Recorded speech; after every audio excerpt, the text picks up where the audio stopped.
Leena ma'am, can you tell us something about yourself and your life journey so far? Sure, absolutely. So the book came later, but I would say my journey started with a lot of success, a lot of achievement, a lot of validation from the external world. I was also living abroad like them, and I'm an American citizen. And so what I realized was that while I was achieving so much success academically, extracurricular, I was winning awards for dancing, etc., and then many more things, I only realized when I came from the US to India that I really was lacking a lot of tools and techniques to be change adaptive, to learn how to maneuver in different situations. Because I was in a cozy home, protective parents, a great school, etc. But then once the changes started coming in, the uncertainty started, kind of creeping into my life, I felt like I fell in an abyss. So while the external validation was there, the inner child was not feeling nurtured. There was no skill set beyond achievement. So I really found myself in a dire space where I couldn't manage, and so I had so much stress and anxiety.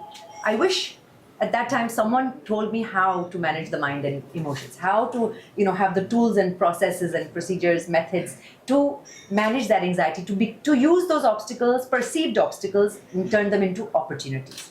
And so because I struggled, I felt that I must also help people who, through my clients, working over 2 decades, helping them to find signature techniques, helping them evolve themselves, going further than what their perceived obstacles are, expanding their horizon. So achieving these tools, I thought I would document it in a book and start sharing it with people. The techniques that worked.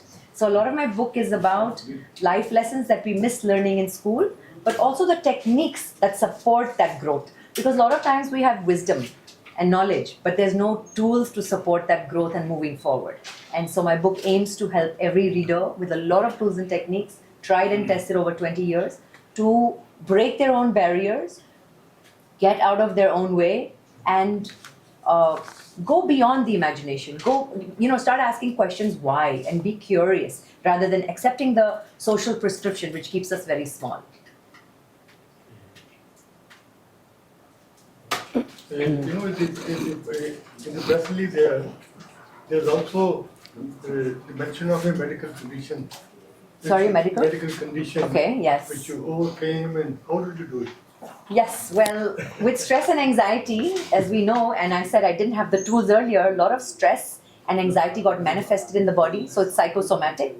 And then I started developing chronic illnesses like sinus, migraines. But later, now in life, I've developed 3 autoimmunes. One is hypothyroidism, very common with women.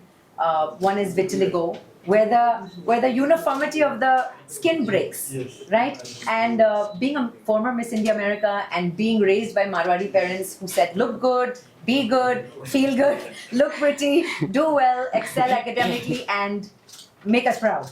So with that in mind, considering I have vitiligo, I feel I have the tools and the wisdom now to handle it. Otherwise, I think I would have got depressed, because a woman is really valued by her appearance and her looks, her demeanor, much more than, say, men who might be psychologically affected, but they're still valued with their worth in terms of working, their accomplishments, what they've established in life, etc. So, but I think I handle it with grace now, because now it doesn't, now whether I wear makeup or I don't wear makeup, it's from choice, that freedom of empowerment of choice, rather than need for validation and acceptance. So, the wisdom and tools help me. You are the entertainment industry. No, I had a chance in my life as a very young teenager. I was 17 years old and I was dancing. In America, when your Indian parents tell you to dance, you play the flute, you do whatever they say. Okay, so you are obedient kids, at least we were.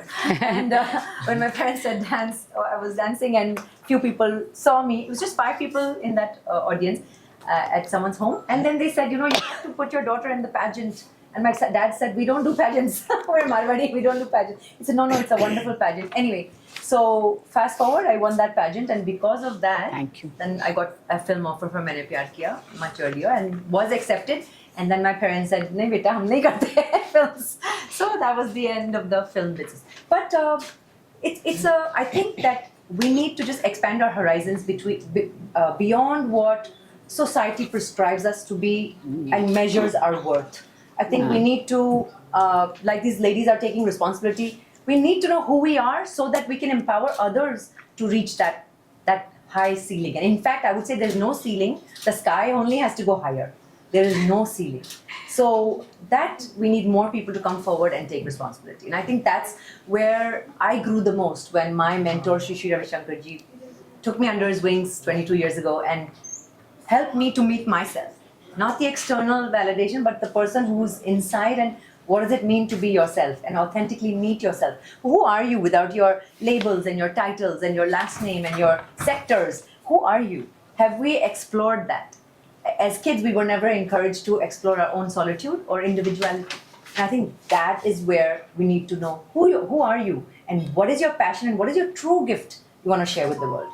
And I think that's my mission, is to help people wake up and say, you know what, you're not everything else.